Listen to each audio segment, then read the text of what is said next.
Lorsque vous êtes arrivé au pouvoir, vous, en 2015, vous avez fait un serment, celui d'agir en toute transparence et honnêteté dans les affaires publiques.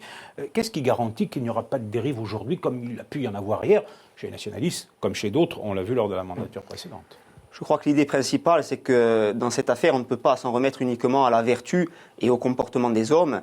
Il faut, à un moment donné, pour le dire, soit avec Paoli, instaurer cette maison de cristal, soit avec Montesquieu, que par la disposition des choses, le pouvoir puisse arrêter le pouvoir. Et c'est ce qu'ont fait les nationalistes lorsque nous sommes arrivés aux responsabilités au gouvernement de la Corse en décembre 2015, notamment à travers un certain nombre de procédures. Le comité d'évaluation des politiques publiques qui a été mis en place sous notre mandature, un baromètre de l'exécution du budget devant la Commission des finances qui doit éviter les dérives que l'on a constatées par le passé, mais également, je pense à une application législative que nous n'étions pas obligés de mettre en œuvre, notamment sur la sanction en termes indemnitaires des élus qui ne sont pas présents à l'Assemblée de Corse. Je crois que c'est tout à fait désastreux lorsque l'on constate qu'à l'Assemblée nationale ou au Sénat, les lois sont votées par 15, 20 députés, parfois avec des jetons au Sénat. Rendez-vous compte, 10 sénateurs présents, et puis on se retrouve avec un résultat de 260 à 240. Je crois que ce sont des choses qui nous interpellent, et ce qui est nécessaire, c'est que les responsables politiques fassent en sorte, par la règle, par le droit, que ces dérives soient à terme complètement éradiquées. On en vient à votre mouvement Corsica Libre. Vous avez haussé le ton lors de votre consulte en déclarant que vous expropierez les spéculateurs lorsque la Corse aura la possibilité d'édicter ses lois. C'est votre conception du statut de résident. Droite et gauche, évidemment, se sont saisis du propos. Pourquoi est-ce que vous avez clivé ainsi le débat? Parce que finalement, vous étiez sur une position médiane lors du vote en 2014 à l'Assemblée de Corse.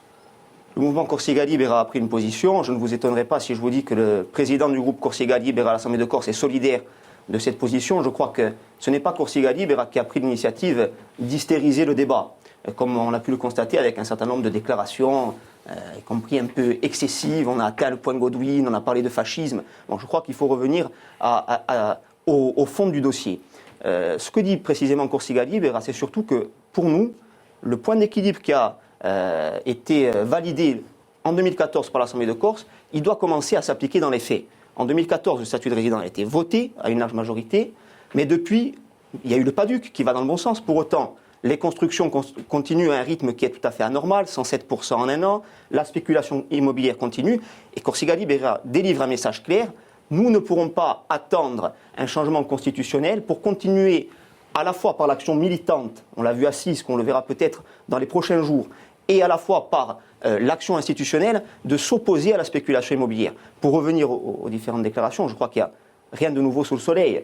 La droite, qui est la droite de la désanctuarisation, qui est la droite qui s'est opposée au PADUC, au statut de résident. Il y a quand même des termes qui sont expropriation en Corse. J'y reviens. Ce que ça peut susciter comme réaction. La droite, dont l'un des principaux responsables en Corse du Sud disait il y a quelque temps que la spéculation immobilière n'était pas un fléau et contribuait à l'économie de l'île, elle est dans son rôle. François Tatte, qui est sur une position rétrograde, il est dans son rôle. Mais je crois qu'il faut revenir justement au fond du dossier. Mais clairement, vous voulez l'application immédiate du statut de résident, même si pour l'instant, pour l'heure, il n'a aucune valeur juridique.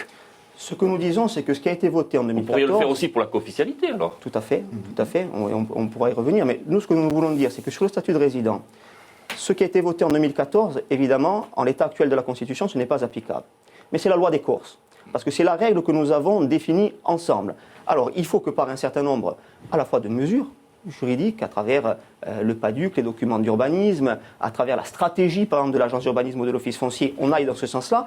Et il faut aussi délivrer des messages à ceux qui veulent venir encore spéculer pour leur dire non, la terre de Corse n'est pas à vendre et il y a des gens qui s'y opposeront ici en Corse.